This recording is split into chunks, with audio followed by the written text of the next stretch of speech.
Welcome to Californio Traditions at San Juan Bautista, and tonight we're going to go over women's period clothing that the Californians would have used throughout the 1800s, early 1800s, and actually into the later 1800s and afterwards, at least for fandangos and fiestas and that kind of thing. But with the 1850s, starting with the gold rush, actually a little earlier than that, with the hide and tallow trade, that there started to get to be some foreign influence, but nevertheless, they would go to some of the latest fashions, but then especially the clothes that they would wear every day or every time they were going to do a cultural event, that this was the kind of thing that they would probably wear. And so we have Olga here, and she's down to her underwear, and then so she's going to get dressed for us, and then so we can see all the different parts that would go to her being dressed. And so first thing is a camisa, and so underneath that, it's just her. So this is down to the basic clothing, and this is what you'd wear to bed and all that kind of thing, and so I guess what we can maybe say about the camisa is that they're often three-quarter length.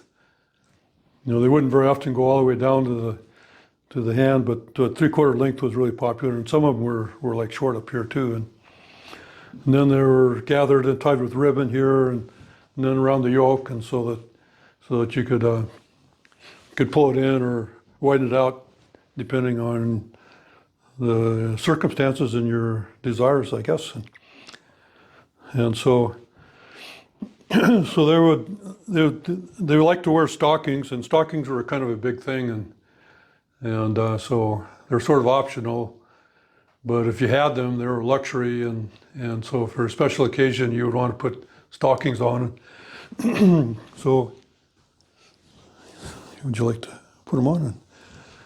So they were most commonly white, and then but sometimes they were kind of reddish or a pink color too.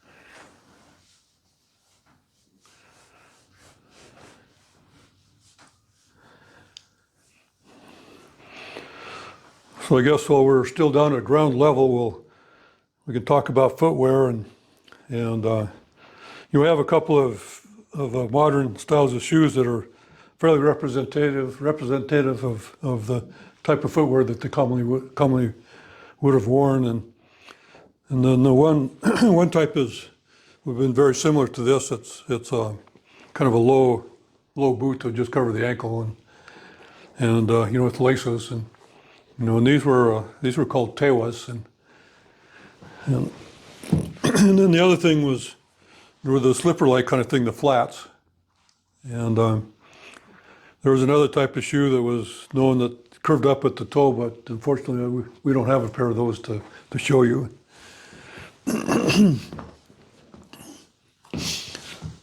Okay, the next thing that Olga would probably want to put on would be the slip or the nawa. Let's see if we can find a nawa here.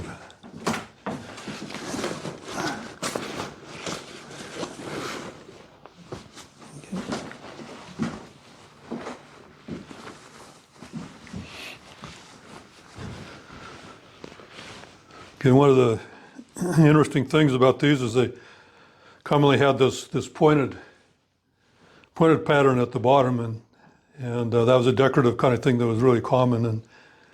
And sometimes it would be sewn into the slip like these are, and then other times it'd be like a lace kind of thing, but typically with little points going along the bottom.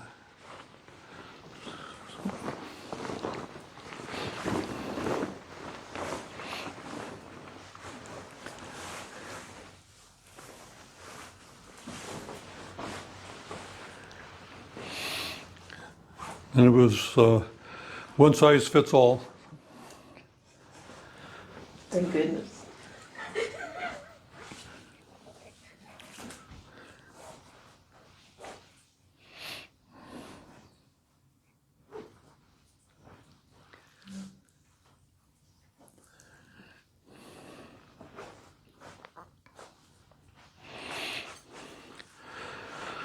Okay, so that was a inawa, or what you would call in English a slip. And sometimes they might pile some more stuff on top of that, but typically, you would have at least 3 layers on your, from your waist down, and the camisa, and then the inawa, and then the next thing after that would be the skirt. Which one do you want to do? This one or this one?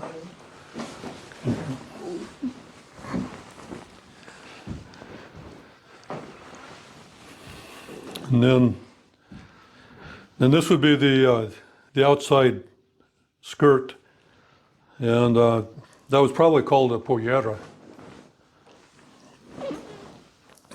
And they tended to be fairly colorful, and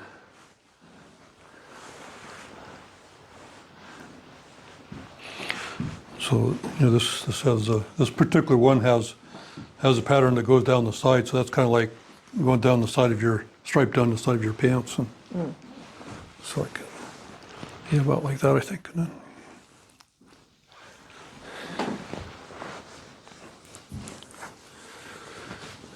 then the pollera was often had a yoke kind of a thing here, and so oftentimes it was white. This is yellow, and and then on some occasions they would be black, but the most common thing was white here. And there's some theories about that, as maybe they would keep this and this wouldn't wear out, but as the lower part of your pollera wore out, you keep adding on to the yoke part here. But very characteristic to have have that kind of a pattern going up from here. That's a solid color.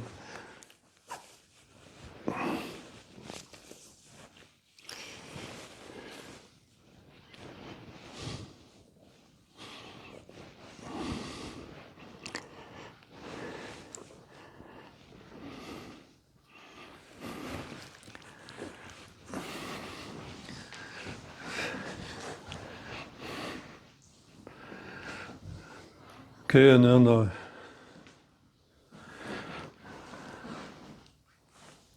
very beautiful, obviously, and then really kind of comfortable, and so I think the California ladies at the time when they did this style of clothing, and rather than the Victorian style where they're all dressed up, as not only really beautiful but comfortable, and I could wear this all day. And then I think an interesting thing too, about the Hispanic women of the times, they weren't quite under as much social constraint, it seemed, as for example the American women during the Victorian times, and so there really wasn't too much concern about whether ankles were exposed. And so you hear all this stuff about, they had to cover their ankles, and there was a fixation on their ankles, and that doesn't quite seem to have been part of the Hispanic culture, this whole fascination with ankles. And and then on the top part, they weren't required to be all tied up to the neck, and so they kind of enjoyed a little bit more freedom in their clothing, and that was kind of emblematic, I think, that for the times anyway, they might have been fairly liberated, it seems. And then I guess the other thing would be, What about that? oh, the faja. That's right. I can't forget the faja.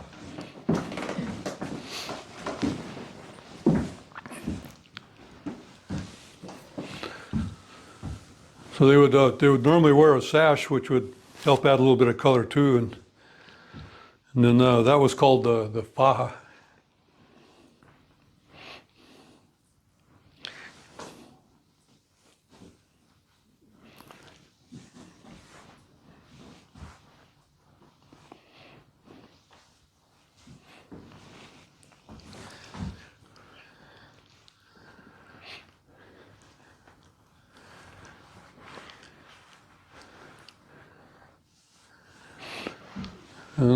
And then I guess we come to the rebozo, and then the rebozos or all the various rebozo-like coverings is kind of a whole nother story unto itself, I guess. And but this would be an example of a pretty common everyday sort of rebozo, and usually have some kind of ornamental ends on it. And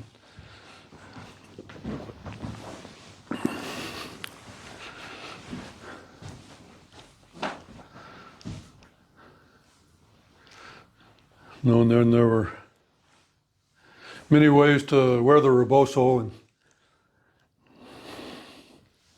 and commonly over your shoulders like that. And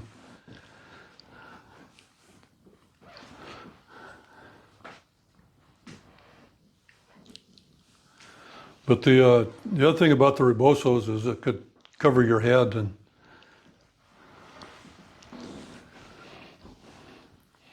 and so you really didn't need to have a hat if you had a rebozo, because you could go out in the sun and you could pull a rebozo over and give yourself some protection from the sun, and so that's kind of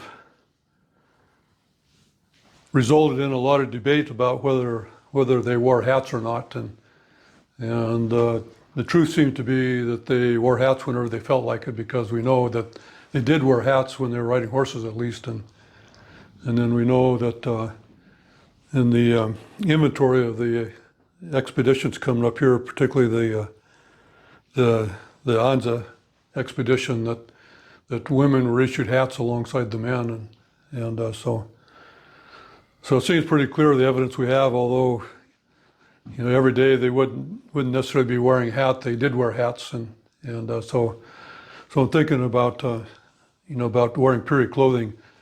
At least it seems to me, with all the evidence we have, that it's definitely okay for women to wear a hat. And there's a lot of different types of wraps, and that's kind of the really typical rebozo, I think. But there was kind of some other wraps. There's some of the different wraps that are triangular shaped, and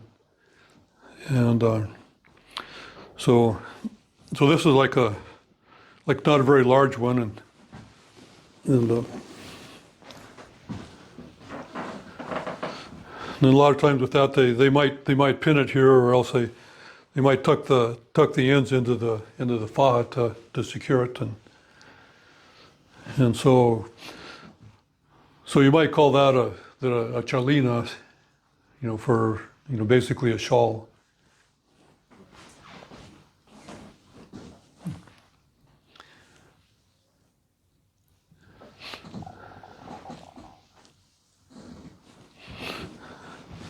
Okay, and there's another type of triangular shaped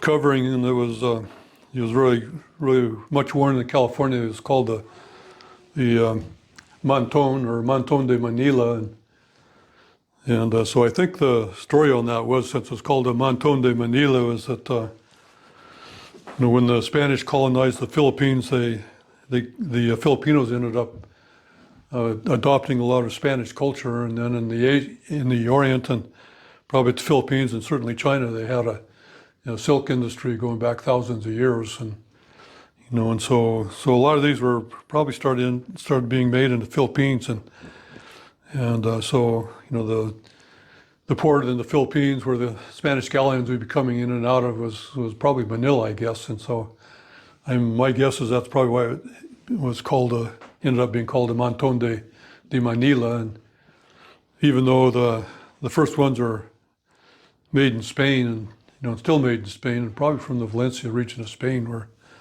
they've been making these for centuries. And so the thing about the Montón de Manila is they tend to be really big, and this is actually a fairly small one, and then they would have really long fringes. And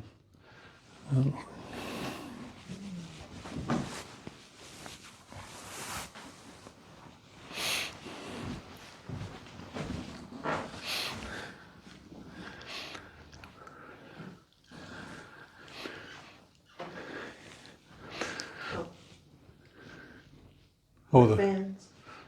albanicus. Oh yeah, that's a good idea. We got yeah.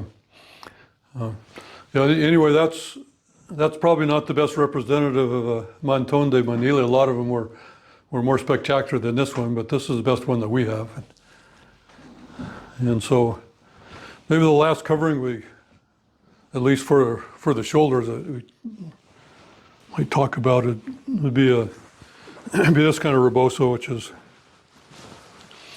is silk, and most of these were made in South America, but a lot of trade went between South America and California here along Peru and in the Andean region, and then this is where this is from. So I suspect some of these came up here too, because this was something that would ship easily, and then we know that a lot of fabric and textiles and so on were transported a lot, and so this is actually called a paño. At least that's what they call them there.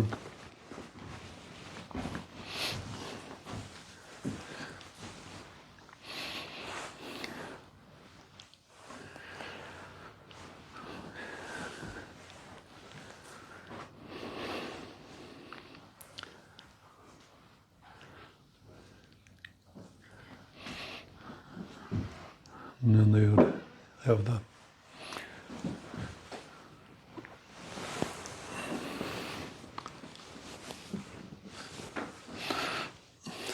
have this beautiful knotwork here, I guess, which is characteristic of these paños, and with flowers and little words. And so as it says here, with this I give you my love.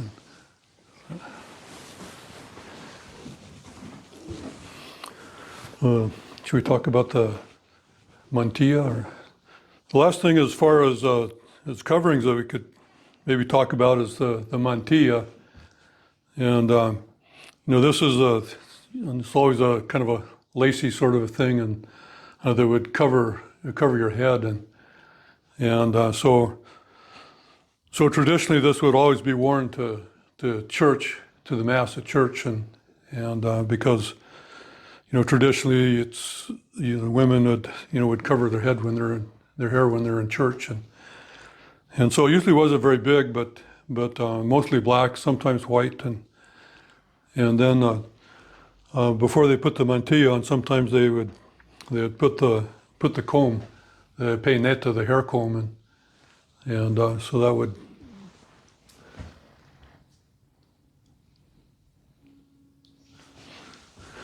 And that's a small one. Some of them were larger, especially the early ones are larger, and then kind of towards the mid or late 1800s, they kind of went to smaller and smaller peinetas, and then the mantilla would go over that. I don't know if I have it on there right.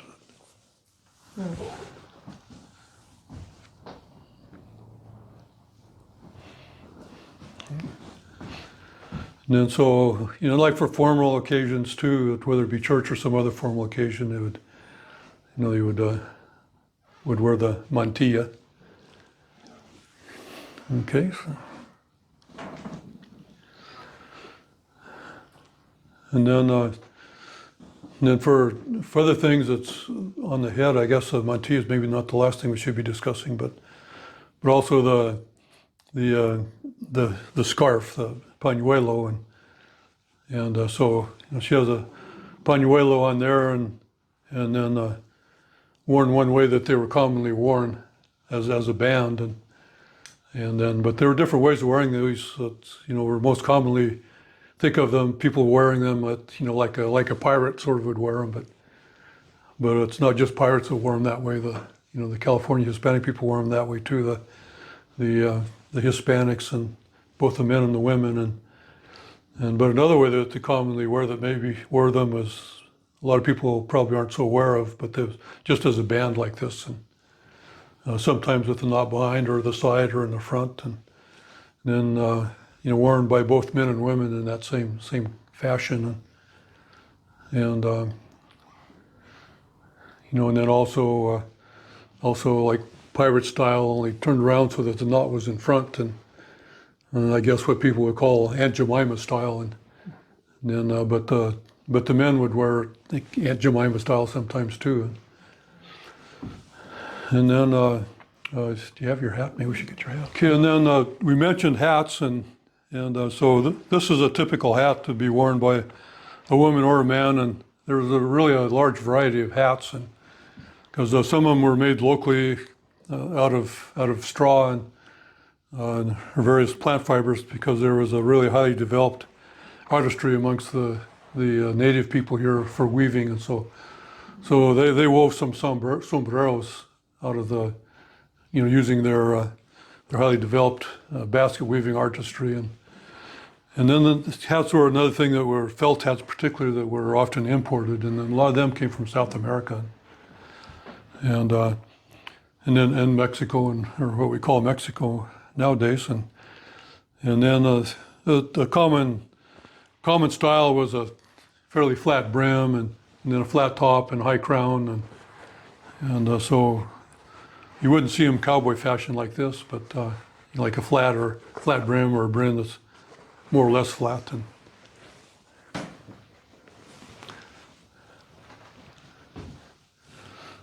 And so there's a lot of documentation and accounts of women wearing hats like this, particularly when they were riding, but they always liked to have their rebozo with them, and so if they were wearing a hat, they would take the rebozo and then they would drape it over their shoulder like that, and then tie it there at the waist, and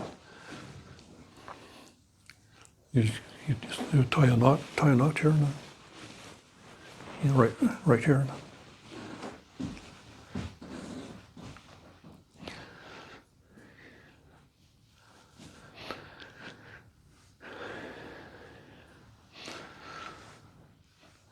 And then that way she could ride her horse and have her hands free, and then when she got off and she wanted to have her rebozo again, well then she would have it with her there. So that's really, well, maybe we could talk about jewelry a little bit. So they, as far as jewelry was concerned, one very common necklace was the red coral necklace, and so you really see a lot of period depictions of them wearing the red coral necklace, and then often like a choker rather than being hanging down low, but more of a shorter choker style. And then of course the earrings, and usually filigree or silver, and so that was very, very classic kind of an earring, and big earrings, and sometimes gold, and those are gold plate ones there actually, but either silver or gold plate, and really that's about all I can think of right now. Anyone else have anything you think we need to mention about women's early California clothing? Or is it warm, Olga? It's very comfortable. Comfortable, yeah. Great. Even in the summer? Pretty much, because it's very loose, and it makes it very comfortable. Is it warm in the winter? Well, I usually wear the wool one, which is a little warmer there's- in the winter. is it here? Right over there. That one, right there. Oh, yeah, This is a little warmer. It's a little warmer. Yeah, this is a wool pollera, and it's warmer, but then the thing about the wool too is that if you're working around a fire, an open fire, which they commonly did, they would be cooking with flame, open flame, and so the wool wouldn't burn like like particularly like cotton would, and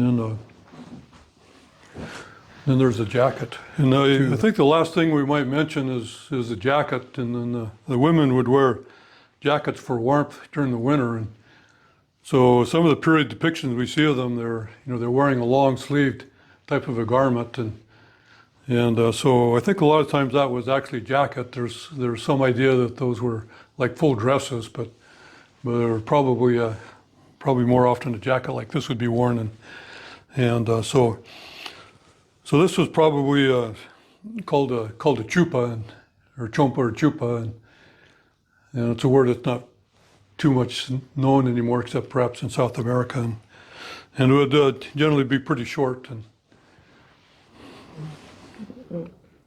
okay, you want to put it on? Or?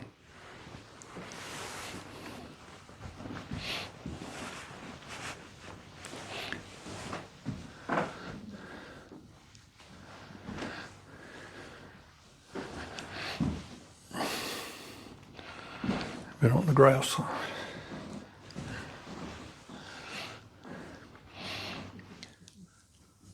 And that was really the same type of jacket that the men would commonly wear too, and particularly like mid 1800s or in 1700s they